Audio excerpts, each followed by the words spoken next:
Hello guys, ఈ వీడియోలో మనం 2016లో విడుదలైన స్టార్క్స్ అని కామెడీ అనిమేషన్ మూవీ ఎక్స్ప్లెనేషన్ ని చూడబోతున్నాం. పిల్లలు ఎక్కడి నుంచి వస్తారు? వెయిట్, అంత డీప్ గా ఆలోచించకండి, నేనే చెప్తా. ప్రపంచం మధ్యలో మనుషులకి దూరంగా అతి ఎత్తైన పర్వతం పైనున్న ఒక బేబీ ఫ్యాక్టరీలో తయారవుతారు. అక్కడ తయారయ్యే బేబీస్ ని స్టార్క్స్ అంటే కొంగలు మూటలో కట్టి గుమ్మంలో పడేసి చాలా జాగ్రత్తగా తీసుకొచ్చి మనుషులకి డెలివర్ చేస్తాయి. కానీ కొన్ని సంవత్సరాలకి ముందు జరిగిన ఒక పెద్ద పొరపాటు వల్ల ఈ కొంగలు బేబీ ఫ్యాక్టరీని క్లోజ్ చేయాల్సి వచ్చింది. అలాంటప్పుడు ఒక అనుకోని సిచ్యువేషన్ వల్ల ఫ్యాక్టరీలో తయారైన ఆఖరి బేబీని తన అమ్మా నాన్న దగ్గరికి పంపించాలనుకుని మన హీరో ప్రయత్నం ఫలిస్తుందా లేదా? ఇంతకీ ఆ ఫ్యాక్టరీలో జరిగిన పొరపాటు ఏంటి? అసలు ఈ స్టార్క్స్ మళ్ళీ బేబీ ఫ్యాక్టరీని స్టార్ట్ చేస్తాయా లేదా అని డిఫరెంట్ అయిన స్టోరీని చాలా హిలేరియస్ గా చెప్పేది ఈ సినిమా స్టోరీ లైన్. ఇంకా లేట్ చేయకుండా ఫుల్ వీడియోలోకి వెళ్ళిపోదాం. ఓపెన్ చేస్తే మనకి ఒక బ్యాక్గ్రౌండ్ వాయిస్ వినిపిస్తుంది. అందులో ప్రపంచం మొదలై మనుషులకి ఊహ తెలిసినప్పటి నుంచి స్టార్క్స్ అంటే కొంగలు స్టార్క్ మౌంటైన్ శిఖరం పై నుండి మనుషులకి బేబీస్ ని డెలివర్ చేసేవి.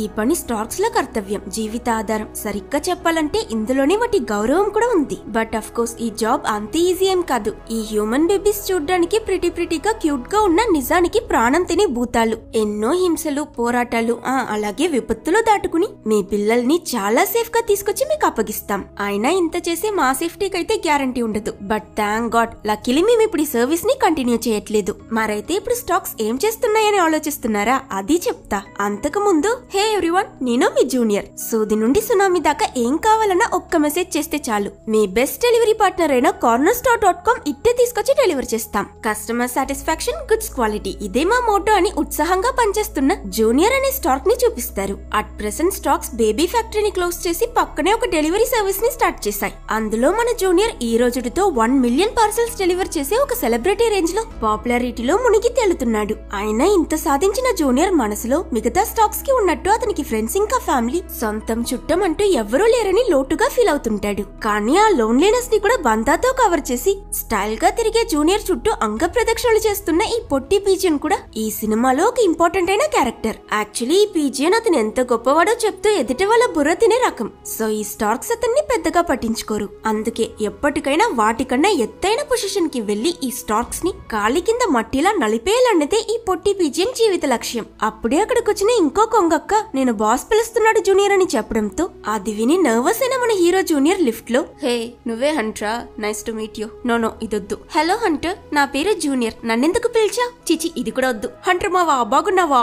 అయ్యో రామా, ఏం చేస్తున్నానని పిచ్చికిపోతూ మీదకి వెళ్ళాక ఎలా మాట్లాడాలో ముందే ప్రాక్టీస్ చేస్తుంటాడు. బట్ ఇంత చేసి ఏం ప్రయోజనం? తీరా లోపలికి వెళ్లి హాయ్ జూనియర్, నా పేరు హంటర్ అని ఇంట్రడ్యూస్ అవుతాడు. ఈ పాటికి మీకే తెలుసుంటుంది, కోట్ వేసుకున్న ఈ కొంగే వీళ్ళ బాస్ పేరు హంటర్. హంటర్ కి ప్రమోషన్ వచ్చింది, అతను చైర్మన్ అవ్వబోతున్నాడు. కాబట్టి ఖాళీగా ఉన్న అతని ఈ పొజిషన్ కి జూనియర్ ని ప్రమోట్ చేయాలనుకుంటున్నాడు. నా తరువాత నువ్వే ఇక్కడ అందరికి బాస్.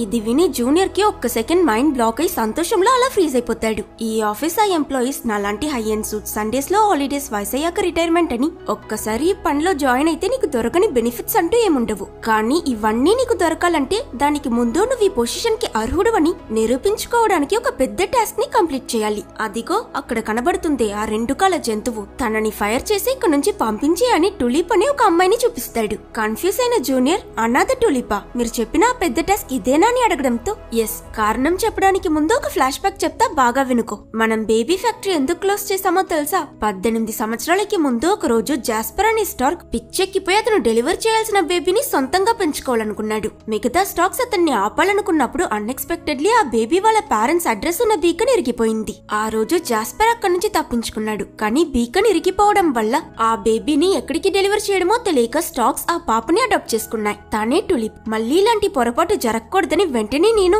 బేబీ ఫ్యాక్టరీ క్లోజ్ చేసి ఎంతో కష్టంతో cornerstore.com అని ఈ ప్యాకేజ్ డెలివరీ స్టార్ట్ చేశానని చెప్తాడు. ఇప్పుడు అసలు విషయానికి వస్తే ఇదే మన కంపెనీ ప్రాఫిట్ చార్ట్. ప్రాఫిట్ ఎక్కువగా ఉన్న రోజులన్నీ టులిప్ వెకేషన్ లో ఉన్నాళ్ళు. ఈ డౌన్ అయిన నాలన్నీ తను మనకి పనిలో హెల్ప్ చేయాలనుకున్న రోజులు. అందుకే మన కంపెనీకి ఫ్యూచర్ అంటూ ఒకటి ఉండాలంటే ముందు తనని పనిలో నుంచి తీసేయాలి. మోరోవర్ ఎలాగో టూలిప్ కి 18 సంవత్సరాలు అయిపోయింది కాబట్టి తను లీగలీ అడల్ట్. సో తన స్పీషీస్ అయిన మనుషుల మధ్యకి పంపించే. All the best, bye bye అని హంటర్ హీరోని పంపించేస్తాడు. టాస్క్ అందుకున్న జూనియర్ కాన్ఫిడెంట్ గా టులిప్ ప్లేస్ కి వెళ్లి, అనాథ టులిప్ కిందకి రా, నీతో ఒక ముఖ్యమైన విషయం మాట్లాడాలని చెప్పగాని సర్ప్రైజ్ అయిన టులిప్, జూనియర్ నువ్వు నాతో మాట్లాడుతూ మాట్లాడుతున్నావా అని ఎక్సైట్ అవుతుంది. అవునా నాతో టులిప్, త్వరగా బకెట్ లో కిందకి రా అని జూనియర్ అంటే, మాటకి ఆ అన్నదన్న మాట అవసరమా బాసు? అదేమైనా నా ఇంటి పేరా? బై ద వే, నువ్వు పిలిచాక నార్మల్ గా వస్తే ఏం బాగుంటుంది? నేను నా ఫ్రెండ్స్ నేను క్రియేట్ చేసిన కొత్త జెట్ ప్యాక్ లో ఎగురుతూ వస్తామని చెప్పడం విన్న జూనియర్, ఫ్రెండ్సా? ఈమో కోడి, సాదా కోడి, లాస్ట్ లో ఇదేదో కొత్త రకం కోడి, ఎగరిని పక్షులతో ఎగురుతానంటావేంటి పిచ్చితనా అని కంగారు పడతాడు. స్టార్టింగ్ లో ఆ జెట్ ప్యాక్ సరిగ్గా పనిచేసిన కొంచెం సేపట్లోనే ఆ సాదా కోడి వేగంగా ఎగురుతానని స్పీడ్ పెంచేయడంతో మిషన్ మాల్ ఫంక్షన్ అయి కంట్రోల్ తప్పిపోవడం చూసిన జూనియర్ వెంటనే ఆ 3 కోళ్ళని సేవ్ చేస్తాడు. లాస్ట్ లో ఎలాగోలా టులిప్ కూడా జాగ్రత్తగా కిందకు దిగుతుంది. కానీ ఫెయిల్ అయిన తన జెట్ ప్యాక్ స్పీడ్ గా దూసుకుంటూ వెళ్లి ఆ ఫ్యాక్టరీ మొత్తం ఫైర్ అయి కాలిపోతుంది. అండ్ ఈ యాక్సిడెంట్ వల్ల వీళ్ళ కంపెనీ లాసెస్ మరింత ఎక్కువ అవుతాయి. జూనియర్ టులిప్ కి తనని ఫైర్ చేస్తున్నామని ఇలా చెప్పాలనుకునే ఒక్క సెకండ్ ముందు, tulip I'm sorry, I'm really sorry. ప్రతిసారి నేను హెల్ప్ చేయాలనుకున్నప్పుడల్లా ఇలా ఏదైనా కొత్త సమస్య క్రియేట్ చేస్తున్నాను. నాకంటూ ఈ ప్రపంచంలో స్టాక్స్ తప్ప ఇంకెవరున్నారు? అనాథ పిల్లని. నా రోల్ మోడల్ నువ్వే జూనియర్. ఎప్పటికైనా నేను కూడా నీలానే ఈ కంపెనీకి బెస్ట్ ఎంప్లాయీ అవ్వాలనుకుంటున్నాను. కానీ ఎంత ట్రై చేసినా ఒక్క పని కూడా సరిగ్గా చేయలేకపోతున్నా. But thank you junior. ఈ రోజు నా బర్త్డే అని గుర్తు పెట్టుకుని నాకు విష్ చేయడానికి వచ్చిన ఒక్క మనిషి కొంగవి నువ్వే. థ్యాంక్ యూ అని తను చెప్పడం విని, ఏంటి ఈ రోజే నీ బర్త్డేనా? అవును, నువ్వు నాకు విష్ చేయడానికి రాలేదా అని టులిప్ అడుగుతుంది. మన జూనియర్ చాలా మంచివాడు. నవ్వే ముఖాన్ని కొట్టకూడదు, తింటున్నోడిని తన్నకూడదనే పాలసీని సీరియస్ గా ఫాలో అయ్యే ఇతను టులిప్ ని పనిలో నుంచి తీసేసి, నువ్వెలా పోతే పోయా, వెళ్ళిపో ఇక్కడ నుంచి ని చెప్పడానికి మనసు రాక, అవునా అనాథ టులిప్, నీకు విష్ చేయడానికే వచ్చాను. అలాగే నీకు ఒక గుడ్ న్యూస్ కూడా చెప్పాలి. 30 రోజులు దీర్ఘంగా ఆలోచించాక మన హయ్యర్ అథారిటీస్ నీకు ప్రమోషన్ ఇచ్చారని అర్థం పర్థం లేకుండా అబద్ధం చెప్పి తనని వద్దని వదిలేసిన బేబీ ఫ్యాక్టరీలో ఉన్న ఒక అబాండెన్ మెయిల్ రూమ్ కి తీసుకువెళ్తాడు. ఒకవేళ కస్టమర్స్ ఎవరైనా లెటర్స్ పంపిస్తే అవి ఇక్కడికే వస్తాయి. కానీ మొబైల్స్, ఈమెయిల్స్ ఉన్న ఈ కాలంలో ఇంకా లెటర్స్ ఎవరు వాడతారు? సో ఈ రూమ్ యూస్లెస్ అని వదిలేసుంటారు. ఇక్కడికి ఎవరూ రారు. కాబట్టి జూనియర్, ఇది చాలా ఇంపార్టెంట్ అయిన డిపార్ట్మెంట్. ఏదైనా లెటర్ వస్తుందని 24 గంటలు 1000 కళ్ళతో అలర్ట్ గా పనిచేయి. ఒక్క సెకండ్ కి కూడా నువ్వు ఈ రూమ్ వదిలి బయటకు వెళ్ళకూడదని కాకమ్మ కవర్లు చెప్పి టులిప్ కి డిమ్కి కొట్టి అక్కడి నుంచి వెళ్ళిపోతాడు. ప్రారంభంలో కొత్త పనిని విన్న టులిప్ బాగా ఎక్సైట్ అయినా చాలాసేపు గడిచిపోయినా ఆ రూమ్ కి ఈగ కూడా రాకపోయేసరికి బోర్ కొట్టి కూర్చునుంటుంది. అట్ ద సేమ్ టైం ఇంకో పక్క మనకి నేట్ అనే ఒక అల్లరి చిన్న పిల్లాడిని చూపిస్తారు.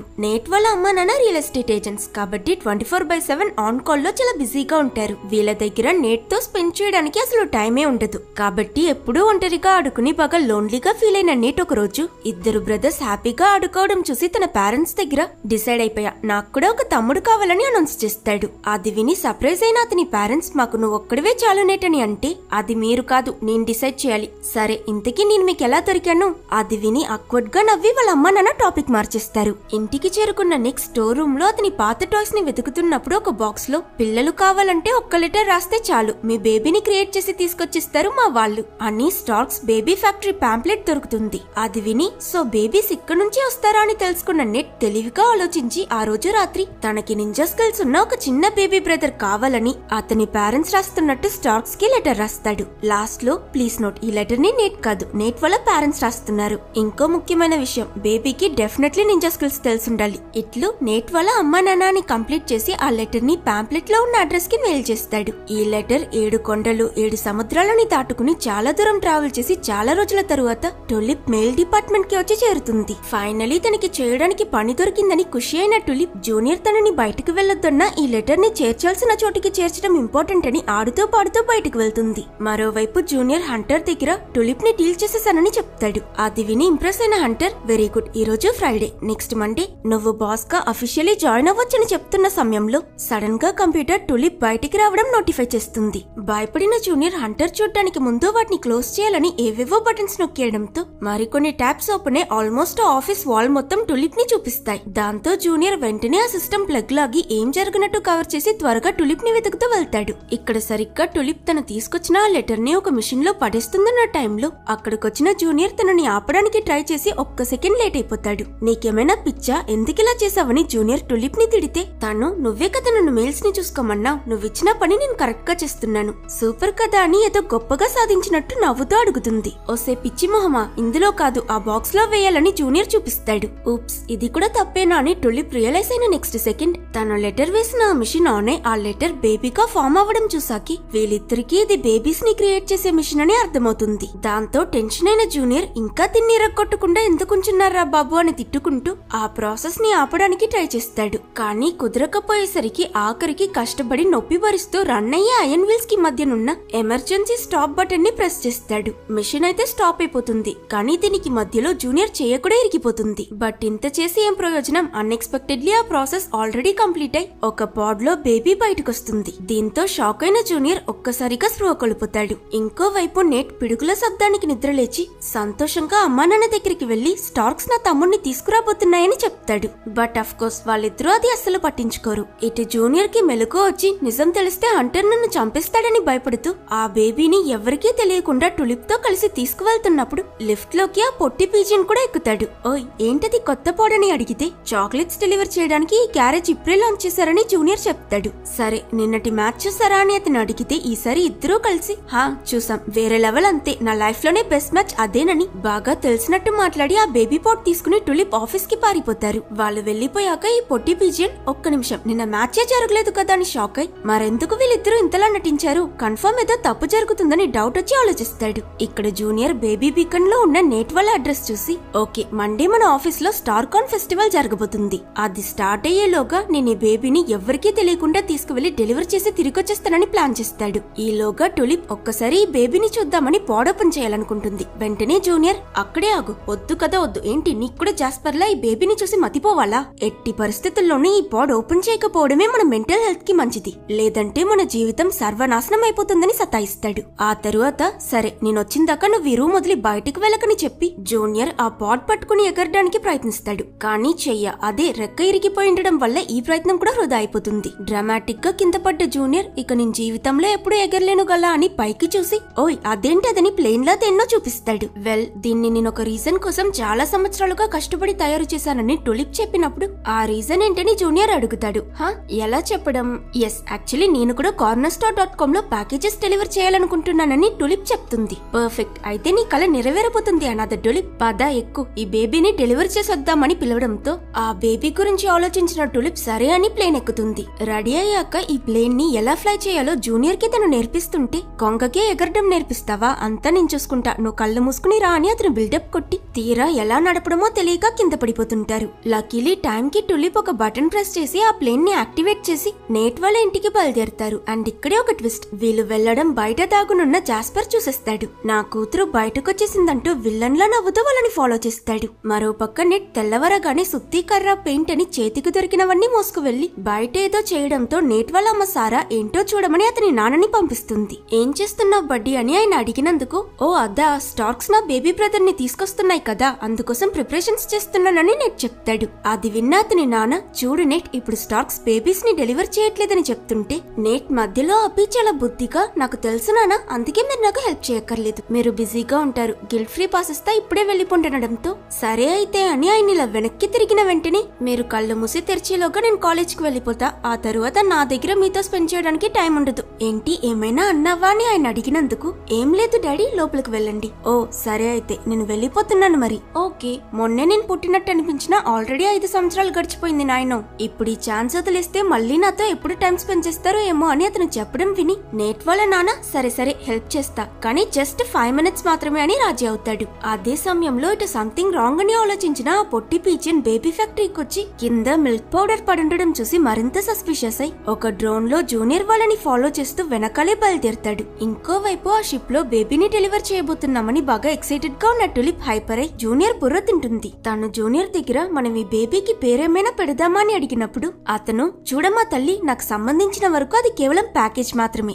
సో ఈ ఎమోషనల్ సెంటిమెంటల్ థింగ్స్ అని నాతో ట్రై చేయకు, ఎప్పుడెప్పుడే డెలివరీ పూర్తి చేసి మండే అవ్వగానే బాస్ అవుతానని నేనెన్నో ఎక్స్పెక్టేషన్స్ తో ఉన్నా, నన్ను డిస్టర్బ్ చేయకని అంటాడు. అప్పటికి టులిప్ వదలకుండా నువ్వు బాస్ అవ్వాలనుకుంటున్నావు కదా ఎందుకు అవ్వాలనుకుంటున్నావని ప్రశ్నల మీద ప్రశ్నలు అడిగి జూనియర్ ని బాగా విసిగించడంతో కోపం వచ్చి అతను తనపై అరుస్తాడు. అన్ఎక్స్పెక్టెడ్లీ దాని వల్ల భయపడిన తను ఆల్మోస్ట్ ఆ షిప్ నుంచి పడిపోయేలా జారిపోవడంతో వెంటనే జూనియర్ తనని పైకి లాగి కాపాడుతాడు. ఈ షిప్ ఇలా షేక్ అవడం వల్ల పాడ్ లో ఉన్న బేబీ భయపడి ఏడుస్తుందనుకుంటే రివర్స్ లో మాన్స్టర్ లా గట్టిగా అరుస్తూ ఆ పాడ్ ని బలంగా గుద్ది బయటికి రావడానికి చూస్తుంది. బేబీకి ఏమైందో అని టులిప్ కంగారు పడి ఆ హ్యూమన్ బేబీని కాపాడడం సాటి హ్యూమన్ గా తన బాధ్యతని ఫీల్ అయి అకస్మాత్తుగా స్టీరింగ్ వదిలేసి దేని గురించి పట్టించుకోకుండా ఆ పాడ్ ని ఓపెన్ చేయడానికి ప్రయత్నిస్తుంది. కానీ ఈలోగా ఆ ప్లేన్ నడపడం అస్సలు రాని జూనియర్ ఏం చేయలేక చూస్తూ చూస్తూ ప్లేన్ ని క్రాష్ చేసేస్తాడు. ఈ యాక్సిడెంట్ లో వీళ్ళిద్దరికేం కాదు కానీ ఇంతసేపుగా సౌండ్ చేస్తున్న ఆ బేబీ సడన్ గా సైలెంట్ అయిపోవడంతో కంగారు పడుతూ వెంటనే వీళ్ళిద్దరూ త్వరగా వెళ్లి ఆ పాడ్ ని అన్లాక్ చేస్తారు.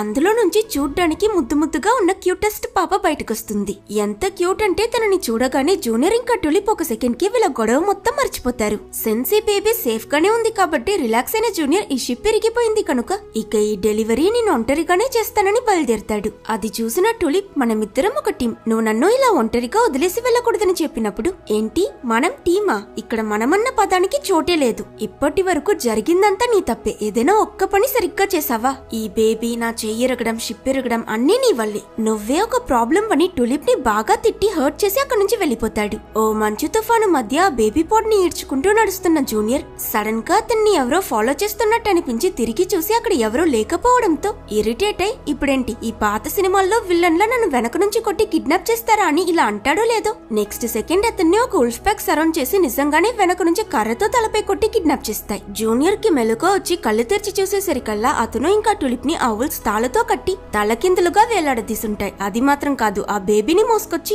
తనని ఎలా తినాలని కూడా ప్లాన్ చేస్తుంటాయి. తలకై నీకు లెగ్ పీస్ నాకంటూ ముందు వెనక నుండి 2 ఉల్స్ ఒకేసారి ఆ పాప మీదకి జంప్ చేసి కొరికి మింగేస్తాయనుకుంటే సర్ప్రైజింగ్లీ ఈ బేబీ క్యూట్నెస్ అటాక్ కి బానిసై ఆడుకుంటూ నీకు నచ్చిందా? నాకు నచ్చింది, బొద్దుగా ముద్దుగా ఉంది కదా, తనని మనమే పెంచుకుందామని డిసైడ్ అయిపోతాయి. ఇకపై ఈ బుల్లి ప్రాణి కూడా మనలో ఒకతే. ఈ రోజు నుంచి తాను కూడా మనలానే ఒక ఉల్ఫ్ అని ఆ ఉల్ఫ్ ప్యాక్ లీడరే అనౌన్స్ చేయడంతో మిగతా తోడేళ్లు కూడా హ్యాపీగా ఆ బేబీని యాక్సెప్ట్ చేసుకుంటాయి. అలా అవి పార్టీ చేసుకుంటున్నప్పుడు టులిప్ తన జూనియర్ ని కొట్టడం చూసి ఆ బేబీ నవ్వడం గమనించి కావాలని జూనియర్ ని ఇంకో 4 సార్లు కొట్టి ఆ బేబీని ఆట పట్టిస్తుంది. వాళ్ళ బేబీ ఆనందంగా నవ్వడం చూసిన ఆ ఉల్స్ కొట్టు వాడిని బాగా కొట్టని చేర్ చేయడం చూసి ఇలా అయితే నాకు యాంగిల్ సరిగ్గా రావట్లేదు, మమ్మల్ని దించండి, నేను వీడిని ఇంకా బాగా కొడతానని టులిప్ చెప్పడంతో నిజంగానే ఆ ఉల్స్ వాళ్ళిద్దరి కట్లని విప్పుతాయి. అందులోనూ టులిప్ జూనియర్ ని కొడుతూ ఆ పాపని నవ్వించడం చూసి ఆ ఉల్స్ అన్ని మెల్ట్ అయిపోతుంటాయి. ఈ చిన్న కర్రతో కొడితేనే తను ఇంతలా నవ్వుతుందంటే పెద్ద కర్రతో కొడితే ఇంకెంత సంతోషిస్తుందో అని టులిప్ అనడం విని ఈ లాజిక్ కూడా కరెక్టే కదా అని ఆలోచించకుండా ఆ ఉల్స్ ఎక్సైటెడ్ గా తనకు ఒక పెద్ద కర్ర ఇస్తాయి.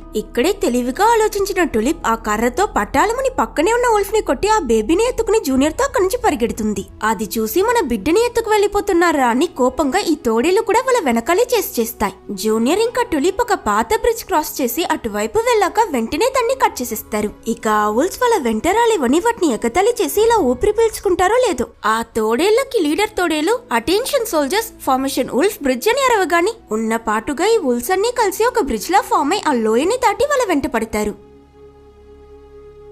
పరిగెడుతున్న జూనియర్ ఇంకా టులిప్ ఒక నది రాగానే అక్కడున్న ఒక కర్రని బోట్లా వాడుతూ బయలుదేరతారు. ఈసారి ఆ తోడేళ్లు రాలేవనుకుంటే మళ్లీ వాటి లీడర్ సోల్జర్స్ ఉల్ఫ్ బోట్ అని అరుస్తాడు. వెంటనే అవన్నీ కలిసి ఒక బోట్లా అరేంజ్ అయి నదిలో ఈదుకుంటూ వస్తాయి. మధ్యలో స్పీడ్ పెంచడానికి సబ్మరీన్ లా కూడా మారతాయంటే చూసుకోండి. ఇన్ని అడ్డంకులు వచ్చిన జూనియర్ ఇంకా టులిప్ పరిగెడుతూ వాళ్ళ ప్లేన్ క్రాష్ అయిన అదే చోటుకి తిరిగొస్తారు. యాక్చువల్లీ టులిప్ ఈ ఉల్స్ కి దొరికిపోవడానికి ముందు కొన్ని స్పేర్ పార్ట్స్ తో ఆ షిప్ ని రిపేర్ చేసి ఉంటుంది. ఆల్మోస్ట్ వీళ్ళు దాని దగ్గరికి చేరుకున్నప్పుడు అన్ఎక్స్పెక్టెడ్లీ కింద ఐసిరిగి టులిప్ పెద్ద హోల్లో పడిపోయేలా వేలాడుతుంది. బేబీతో షిప్ ఎక్కిన జూనియర్ టులిప్ రాకపోవడం గమనించి వెనక్కి తిరిగి తన పరిస్థితి చూసి తిరిగి వెళ్తే ఆ ఉల్స్ కి దొరికిపోయే ప్రమాదం ఉంది కాబట్టి ఒక్క సెకండ్ టులిప్ ని వదిలేసి వెళ్లిపోతే మంచిదేమో అని ఆలోచిస్తాడు. కానీ మంచివాడు కదా, గిల్టీగా ఫీల్ అయి త్వరగా వెళ్లి తనని సేవ్ చేస్తాడు. జూనియర్ వెళ్లడం కొంచెం లేట్ అయి ఉన్న టులిప్ ఆ తోడేళ్లకి టిఫిన్ అయిపోయి ఉండేది. రిపేర్ అయిన వీళ్ళ షిప్ ఇకపై ఎగరదు, తేలుతుంది. సో ఆ ఎడ్జ్ నుంచి కింద సముద్రంలోకి పడి జూనియర్ వాళ్ళు తప్పించుకుంటారు. అప్పటికీ వదలకుండా ఈ ఉల్ఫ్ ప్యాక్ ఈసారి డైరెక్ట్ గా ఏరోప్లేన్ ఫార్మేషన్ అని ట్రై చేసి సముద్రంలో పడిపోతారు. ఇలా ఆఖరికి జూనియర్ ఇంకా టులిప్ ఈ పిచ్చి జంతువుల్ని వదిలించుకుంటారు. అండ్ ఇదంతా జాస్పర్ చూస్తుంటాడు. మరోవైపు నేట్ వాళ్ళ అమ్మ సారా ఎప్పుడో వెళ్లిన తన భర్త ఇంకా తిరిగి రాకపోవడం చూసి తండ్రి కొడుకు ఇద్దరు కలిసి ఏం చేస్తున్నారో అని బయటకొచ్చి చూస్తే 5 నిమిషాలు అంటూ వాళ్ళిద్దరూ ఏకంగా రూఫ్ ఇంకా చిమ్నీ రగ్గొట్టి స్టాక్స్ బేబీని డెలివర్ చేయడానికి ఒక డ్రాప్ ప్యాడ్ ఇంకా బేబీ కంఫర్టబుల్ గా కిందికి రావడానికి జైజాంటిక్ స్లైడ్ కట్టాలని అమ్యూస్మెంట్ పార్క్ లెవెల్లో ప్లాన్ చేసి పనిచేస్తుంటారు. దీంతో సారాకి టెన్షన్ లేచి ఏం చేస్తున్నారు మీరిద్దరని తిడితే నేట్ వాళ్ళ నాన్న తనని పక్కకి తీసుకువెళ్లి మనమిద్దరం పని మీద కాన్సన్ట్రేట్ చేసి మన కొడుకుతో టైం స్పెండ్ చేయడమే మర్చిపోయాం సారా, ఈ రోజు నేను ఒక తండ్రిలా ఫీల్ అయ్యాను. ఈ ఛాన్స్ వదిలిస్తే మళ్ళీ మనకి వాడితో ఆడుకునే అవకాశం ఎప్పుడు దొరుకుతుందో, అందుకే నేను నెట్ తో మెమరీస్ క్రియేట్ చేయాలనుకుంటున్నాను. ఆ తరువాత నెమ్మదిగా మనం వాడికి స్టాక్స్ బేబీస్ ని డెలివర్ చేయడం మానేశాయని వీలు చూసుకుని నిజం చెప్తామని సారాని కన్విన్స్ చేస్తారు. చేస్తాడు. వెనక నుండి నేట్ వాళ్ళ నాన్నతో చేసినట్టు ఈసారి కూడా మళ్ళీ మీరు నన్ను తిరిగి చూసేసరికల్లా మీ బుద్ధి టాడ్లర్ బెరుకు టీనేజర్ గా మారిపోతాడమ్మో అని ఎమోషనల్ గా మాట్లాడి సింపతి కార్డ్ ప్లే చేయడంతో నిజమే కదా అని సారా స్ట్రైట్ గా ఒక్క షాట్ తో చిమ్నీ రగ్గొట్టి సరే రండని వీళ్ళ ప్లాన్ లో జాయిన్ అవుతుంది. ఇటు జూనియర్ ఈ రోజు సాటర్డే, రేపు ఆ బేబీని డెలివర్ చేసినా కూడా మళ్ళీ మండే కల్లా ఆఫీస్ కి వెళ్లిపోవచ్చని రిలాక్స్డ్ గా ఉంటాడు. అంతలోనే ఆ పాప ఏడవడంతో టులిప్ తనని ఓదార్చడానికి ప్రయత్నించి కుదరక తికమక పడుతున్నప్పుడు మన ఆల్ ఇన్ ఆల్ జూనియర్ పాట పాడుతూ డాన్స్ చేసి పాపని బుజ్జకిస్తాడు. అతను ఆ బేబీ హ్యాపీగా నవ్వడం చూసి టులిప్ కూడా జాయిన్ అవుతుంది.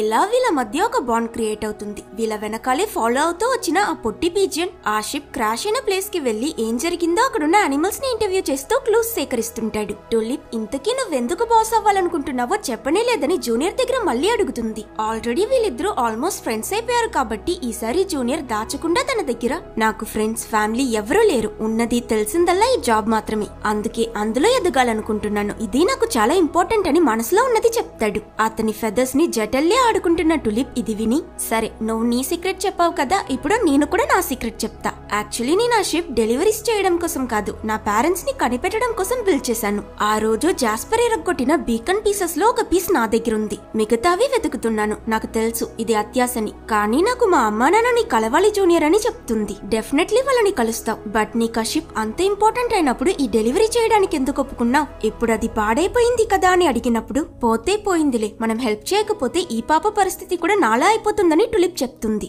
ఆ రోజు రాత్రి నిద్రపోతున్న వీళ్ళిద్దరి చేతిలో ఉన్న ఆ బేబీని ఈ పొట్టి పీజియన్ చూసేస్తాడు. షాక్ అయి వెంటనే ఎల్కేజీ పిల్లాడిలా హెడ్ క్వార్టర్స్ కి తిరిగి వెళ్లి ఈ విషయం హంటర్ కి చెప్తాడు. మ్యాటర్ తెలుసుకుని జూనియర్ మీద డిసప్పాయింట్ అయిన హంటర్ కోపంలో వాడు అవుట్, ఇకపై నువ్వే ఈ కంపెనీకి బాస్ అని చెప్పగానే సంతోషంలో పొట్టి పీజియన్ బుర్రకాయ బ్లాస్ట్ అయిపోతుందనుకోండి. మీరు ఈస్ట్ వెళ్ళమంటే నేను వెస్ట్ వైపుకి కన్నెత్తి కూడా చూడను చైర్మన్, ఏం చేయమంటారో చెప్పండని ఈ పొట్టి పీజియన్ అడగడం, ముందు ఆ బేబీ డెలివరీ జరగనివ్వకుండా ఆపాలని హంటర్ చెప్పడం అని ఈ రెండు చిన్న విలన్ పెద్ద విలన్ కలిసిపోతారు. అండ్ సైమల్టేనియస్లీ ఇటు నేట్ వాళ్ళ అమ్మా నాన్న పన్నీకిని అన్ని మర్చిపోయి ఫ్యామిలీగా వాళ్ళ కొడుకుతో ఆడుకుంటూ క్వాలిటీ టైం స్పెండ్ చేస్తుంటారు. సారా ఇక ఎంత బిజీగా ఉన్నా నేట్ ని నెగ్లెక్ట్ చేయకూడదని తన పొరపాటు రియలైజ్ అవుతుంది. అలా రాబోయే ఆ కొత్త బేబీ కోసం వీళ్ళు ఒక బ్రహ్మాండమైన డెలివరీ పాట్ తయారు చేస్తారు. అలాగే ఈ సైడ్ లో జూనియర్ టులిప్ ఇద్దరు కూడా ఈ పాపకి తినిపించడం, నవ్వించడం, డైపర్ చేంజ్ చేయడం, ఏడిస్తే ఓదార్చడం, జోలపడ్డమని ఆ బేబీ కోసం అన్ని నేర్చుకుని తనని జాగ్రత్తగా చూసుకుంటారు. హెడ్ క్వార్టర్స్ లో హంటర్ ఆ పొట్టి పీజన్ తో కలిసి బీకన్ లోని బేబీ డెలివరీ అడ్రస్ ని చేంజ్ చేసిస్తాడు.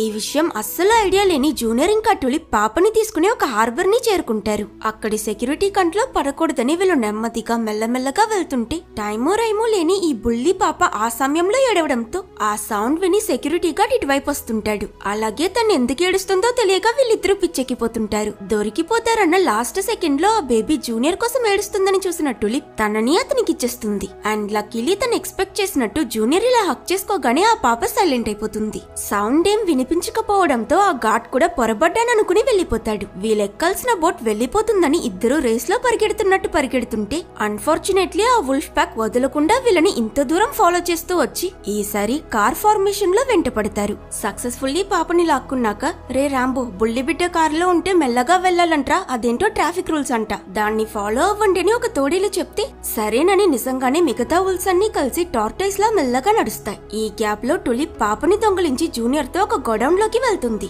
అక్కడ సడన్ గా జూనియర్ దేన్నో గుద్దుకున్నట్టు ఆగిపోతే టులిప్ సిక్సాక్ గా పరిగెడుతూ వెళ్తుంది. తనేం చేస్తుందో జూనియర్ కి అర్థం కాదు. అప్పుడే మనకి బర్డ్స్ కంటికి గ్లాస్ కనిపించదని తెలుస్తుంది. వెంటనే జూనియర్ ఆ గోడౌన్ డోర్ లాక్ చేసి ఏదో యుద్ధంలో ప్రాణత్యాగం చేసే సోల్జర్ లా డ్రామాటిక్ గా బిహేవ్ చేస్తూ వెళ్ళిపో, పారిపో టులిప్, తిరిగి చూడకుండా పాపని తీసుకువెళ్లి తన ఫ్యామిలీ మెంబర్స్ కి అప్పగించని పర్ఫార్మెన్స్ ఇస్తాడు. ఇట్స్ ఓకే జూనియర్, నన్ను నమ్ముతున్నావు కదా, నేను డైరెక్షన్స్ ఇస్తా, కళ్ళు మూసుకుని వాటిని ఫాలో అవుతూ వచ్చేయని టులిప్ అంటుంది. బట్ వెనక ఆ వుల్స్ డోర్ బద్దలు కొట్టుకుంటూ లోపలికి రావడం చూసి కంగారులో బుర్ర పనిచేయక లెఫ్ట్ కి రైట్ అని రైట్ కి లెఫ్ట్ అని మార్చి మార్చి చెప్పి జూనియర్ అన్ని గ్లాసెస్ లోనూ గుద్దుకుని సగం పళ్ళే రెగ్గొట్టుకుంటాడు. ఫైనలీ బయటకొచ్చి తప్పించుకుంటారనుకుంటే ఈలోగా ఆ వుల్స్ వాళ్ళని కంప్లీట్ గా సరౌండ్ చేసేస్తాయి. ఇక చేసేదేం లేదు, దొరికిపోయామని వీళ్ళిద్దరూ నిరాశ చెందిన మరుక్షణం ఆ వుల్స్ ని తోసుకుంటూ వేగంగా వచ్చిన జాస్పర్ బేబీతో సహా వీళ్ళిద్దరిని అక్కడి నుంచి కాపాడి మోస్కో వెళ్లిపోతాడు. అంతే, ఈసారి కూడా పాప దొరకలేదని ఈ వుల్స్ కుండే ఇరిగిపోతుంది. అండ్ ఇక్కడ జాస్పర్ నా జీవితం నాశనం చేసింది నువ్వే కదా అని కోపంగా ఉన్న టులిప్ దగ్గర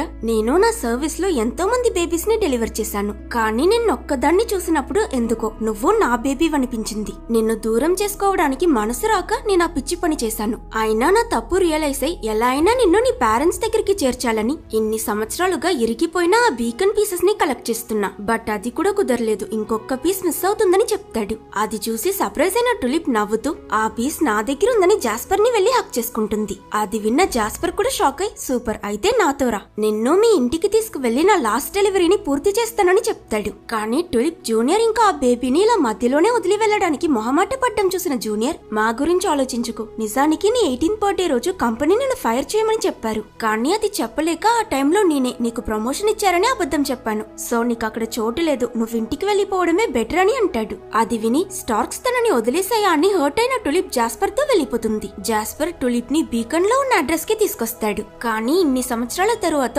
ఆల్మోస్ట్ 20 ఏళ్ల కూతురు సడన్ గా వెళ్లి నిలబడితే వాళ్ళు తనని అక్సెప్ట్ చేసుకుంటారో లేదో అన్న ఆలోచనలో నర్వస్ గా ఉన్న టులిప్ కి జాస్పర్, ఖచ్చితంగా నీ ఫ్యామిలీ నిన్ను ప్రేమిస్తారు, వెళ్ళు, నేను మీ రియాక్షన్ ని వీడియో తీస్తానని రెడీగా నిలబడతాడు. కానీ లాస్ట్ సెకండ్ లో టులిప్ కి జూనియర్ ఇంకా ఆ బేబీ గుర్తుకొచ్చి ముందు ఆ మిషన్ పూర్తి చేయడంలో తన ఫ్రెండ్ కి హెల్ప్ చేయాలని నిర్ణయించుకుని అక్కడి నుంచి వెళ్లిపోతుంది. మరోవైపు జూనియర్ కూడా పాపని ఎత్తుకుని బీకన్ లో ఉన్న అడ్రస్ కి వెళ్లి కాలింగ్ బెల్ కొడతాడు. ఇటు నేట్ ఇంకా అతని పేరెంట్స్ బేబీ వచ్చేసిందని ఒకరితో ఒకరు పోటీ పడుతూ ఎంతో ఆశతో వెళ్లి తలుపు తెరుస్తారు. కానీ బయట ఒక పోలీస్ ఆఫీసర్ నిలబడుంటాడు. ఇటు మార్చబడ్డ రాంగ్ అడ్రస్ కి వెళ్లిన జూనియర్ హంటర్ డోర్ ఓపెన్ చేయడం చూసి షాక్ అయిపోతాడు. ఎంత ధైర్యం ఉంటే ఇంత పెద్ద తప్పు చేసి దాన్ని దాచుతావు, నిన్ను పనిలో నుంచి తీసేస్తానని హంటర్ చెప్పగాని వెనక నుంచి ఆ పొట్టి పీచన్ బయటకొచ్చి చాలా పొగరుగా ఇప్పుడు నేనే బాస్ అని అంటాడు. వీళ్ళు జూనియర్ ని అక్కడ ఒక చార్ కి కట్టిపడేసి ఆ పాపని ఎత్తుకుని అక్కడి నుంచి వెళ్లిపోతుంటారు. తనని జూనియర్ దగ్గర నుంచి దూరం చేస్తున్నారని రియలైజ్ అయిన ఆ పాప ఏడుస్తుంది. ఇంకో పక్క పోలీస్ నేట్ వాళ్ళ పేరెంట్స్ దగ్గర వాళ్ళు కట్టిన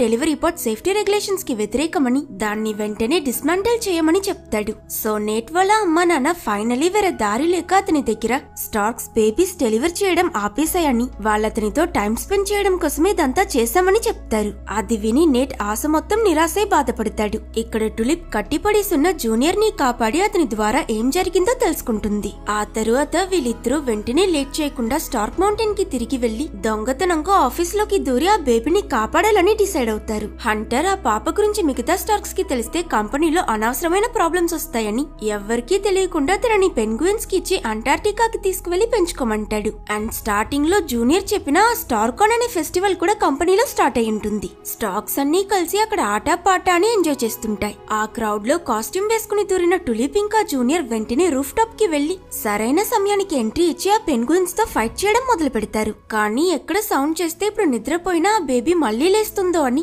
ఆ పెంగ్విన్స్ ఎన్ని దెబ్బలు కాసినా అరవకుండా కవర్ చేస్తుంటాయి. ఫైనలీ వాటిని తెలివిగా డైవర్ట్ చేసిన టులిప్ ఇంకా జూనియర్ ఆ పాపని ఎత్తుకుని అక్కడి నుంచి వెళ్లిపోతారు. ఈ స్టార్కాన్ ఫెస్టివల్ లో స్టేజ్ మీద హంటర్ ఇంకా మిగతా లీడర్ స్పీచ్ ఇస్తుంటే వచ్చినట్టే తిరిగి వెళ్లిపోవాలని వీళ్ళు క్రౌడ్ మధ్య నడుస్తుంటారు. అప్పుడని చూసి ఆ బేబీ ఏడవడంతో చుట్టూ ఉన్న స్టార్క్స్ అన్ని ఆ సౌండ్ విని అడ్డంగా దొరికిపోయిన జూనియర్ వాళ్ళని కంప్లీట్ గా సరౌండ్ చేస్తాయి. అప్పుడు హంటర్ బాగా ఆక్రోషంగా ముందుకొచ్చి ఆ బేబీని ఇచ్చేయమని వాళ్ళని బెదిరిస్తూ ఓవర్ గా మాట్లాడటంతో బాగా ఇరిటేట్ అయిన జూనియర్, నీకు బేబీ కావాలి కదా, అయితే తీసుకో అని ఇన్ని సంవత్సరాలుగా ఎంతో మంది పిల్లలు కావాలని పంపించిన వేల కొద్ది లెటర్స్ ని ఒక్కసారిగా మొత్తం ఆ బేబీ క్రియేట్ చేసే మిషన్ లో వేసేస్తాడు. దాంతో నెక్స్ట్ సెకండ్ ఆ మిషన్ స్టార్ట్ అయి రకరకాలుగా కలర్ క్యూట్ అండ్ ప్రిటీ ముద్దు పాపలు అందంగా బయటకొస్తాయి. ఆ మిషన్ స్టెప్ బై స్టెప్ వాళ్ళకి డైపర్ వేసి పౌడర్ కొట్టి పక్కాగా రెడీ చేసి వరాసగా పంపిస్తుంది. ఒక్కసారిగా ఇన్ని బేబీస్ ని చూసిన స్టార్క్స్ కళ్ళల్లో హార్ట్స్ చూపిస్తూ హౌ క్యూట్ అని మురిసిపోతుంటాయి. హంటర్ ఆ మిషన్ ని ఆపమని అరవడంతో ఈ పొట్టి పీజన్ ట్రై చేసి షాక్ కొట్టి ఒక పాడ్ లో ఇరుక్కుంటాడు. బట్ ఇలా ఆ మిషన్ కూడా ఆగిపోతుంది. దీనివల్ల ఆ బేబీస్ పడిపోయేలా డేంజరస్ అయిన పొజిషన్ లో ఉండడం చూసి వెంటనే స్టార్క్స్ అన్ని కలిసి ఈ బేబీస్ ని కాపాడి కిందకి తీసుకొస్తాయి. ఇలా గందరగోళంగా ఉన్న సిచ్యువేషన్ లో హంటర్ సడన్ గా ఒక క్రెయిన్ లో వచ్చి ఇదుంటే కదా ప్రాబ్లం అని ఆ ఫ్యాక్టరీని డిస్ట్రాయ్ చేయాలని చూస్తాడు. బట్ అదృష్టమో దురదృష్టమో తెలియదు కానీ ఆ క్రెయిన్ ని కంట్రోల్ చేసే రిమోట్ జూనియర్ చేతిలో ఉన్న బేబీకి దొరికి తను దాన్ని అలా ఇలా ముట్టి ఆడుకుంటూ డైరెక్ట్ గా హంటర్ ఉన్న క్రెయిన్ ని కంట్రోల్ చేసి డైరెక్ట్ గా బిల్డింగ్ నుంచి బయటకు విసిరేస్తుంది. లోపల ఇరుక్కున్న హంటర్ తో సహా ఆ క్రెయిన్ పడుతూ దాంతో cornerstore.com ఆఫీస్ ని కూడా కొలాప్స్ చేసేస్తుంది. అంటే స్టార్క్ మౌంటైన్ మీద ఇప్పుడు వీళ్ళున్న బేబీ ఫ్యాక్టరీ మాత్రమే మిగిలింది. విల్లన్ పోయాడు కానీ ప్రాబ్లం ఇంకా పోలేదు. ఇన్ని బేబీస్ తో ఏం చేయాలో తెలియక స్టార్క్స్ తికమక పడుతున్నప్పుడు జూనియర్ ముందుకు వెళ్లి నా ఫ్రెండ్ నా దగ్గర నేనెందుకు బాస్ అవ్వాలనుకుంటున్నానని అడిగింది. అప్పుడు నా దగ్గర ఆ ప్రశ్నకి సమాధానం లేకపోయింది. కానీ ఇప్పుడు నాకు దానికి ఆన్సర్ తెలుసు. మనం స్టార్క్స్, మన లైఫ్ కి అసలు పర్పస్ బేబీస్ ని డెలివరీ చేయడం. అందులోనే మన గౌరవం, అందులోనే మన సంతోషం. అందుకే నేను మళ్ళీ బేబీ ఫ్యాక్టరీని స్టార్ట్ చేయాలనుకుంటున్నాను. నాతో మీరు వస్తారా అని స్పీచ్ ఇస్తాడు. అది విని మోటివేట్ అయిన స్టార్క్స్ అన్ని జూనియర్ ని బాస్ గా ఒప్పుకుని తలా ఒక బేబీని మూటలో కట్టుకుని ప్రపంచం నలుమూలలకి బేబీస్ ని డెలివరీ చేయడం కోసం బయలుదేరతాయి. ప్రతి ఫ్యామిలీ దొరకరనుకున్న తమ పిల్లల్ని చూసి ఆశ్చర్యపోతారు. ఓ అలాగే ఈ గొడవలన్నిట్లోనూ ఇరిగిపోయిన జూనియర్ చెయ్య మళ్ళీ నార్మల్ అయిపోతుంది. ఆ తరువాత అతను కూడా టులిప్ ఇంకా జాస్పర్ తో కలిసి వాళ్ళ ఈ బేబీని డెలివర్ చేయడానికి నేటింటికి వస్తారు. అది చూసి ఇది నిజమా అని నేట్ వాళ్ళ అమ్మా నాన్న నమ్మలేకపోతారు. జూనియర్ అతను ఇంత కష్టపడి తీసుకొచ్చిన ఆ పాపని చూస్తూ తన ఫ్యూచర్ ఎంత బాగుంటుందో ఇమాజిన్ చేసుకుని ఎమోషనల్ అయి సంతోషంగా ఆ బేబీని నేట్ ఫ్యామిలీకి అప్పగించి వెళ్లిపోతారు. నేట్ వాళ్ళ అమ్మా నాన్న తమ కూతుర్ని ఇలా చూసి చూడగానే ఫ్లాట్ అయిపోతారు. కానీ వచ్చింది తమ్ముడు కాదు చెల్లని రియలైజ్ అయిన నేట్ మోసం, దగ, కుట్ర అని వెక్స్ అవుతూ హఠాత్తుగా ఆ బేబీ పాల బాటిల్ కి ఒక్క కిక్కిచ్చి తన పవర్ చూపించగాని సర్ప్రైజ్ అయిన నెట్ నింజా స్కిల్సా